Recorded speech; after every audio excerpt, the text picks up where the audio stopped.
My PlayStation headphones have seen better days. I would wear them all the time while I was gaming. Sometimes I would sleep on them, and as you can see, they definitely got a lot of use.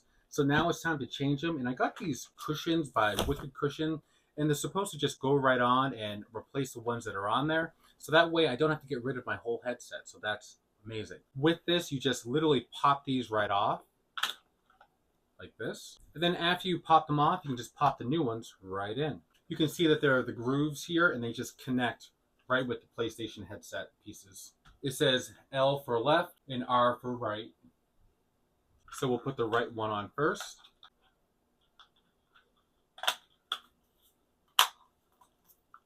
And it just snaps right into place.